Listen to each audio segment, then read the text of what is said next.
নমস্কার। আজ বলবো এক অজানা গল্প। স্কটল্যান্ডের উত্তর উপকূলে অর্কনি দ্বীপপুঞ্জ প্রায় 8,500 বছরের পুরনো জনবসতি এবং রহস্যময় নিওলিথিক প্রত্নতাত্ত্বিক নিদর্শনের জন্য বিখ্যাত। এখানে সমুদ্রের ধারে লুকিয়ে আছে এক মৃত গ্রাম, স্কারা বে। ইউরোপের সবচেয়ে সংরক্ষিত প্রাগৈতিহাসিক একটি গ্রাম, প্রায় 5,000 বছরেরও বেশি পুরনো। 5,000 বছর আগে এখানে মানুষজন বসবাস করত। তারা কাজকর্ম করত, ঘুরত, ফিরত। হঠাৎ করেই যেন একদিন সব হারিয়ে যায়।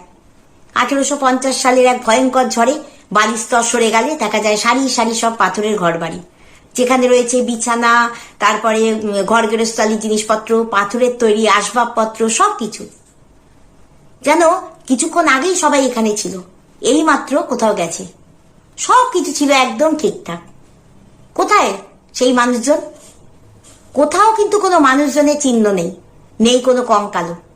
শুধু ফাঁকা ফাঁকা ঘর আর নিস্তব্ধতা। সময় যেন এখানে থমকে গেছিল। এখানকার পাথরের তৈরি বলগুলো এবং পাথরের তৈরি যে আসবাবপত্রগুলো ছিল, সেগুলি ছিল অবিশ্বাস্য রকমের উন্নত।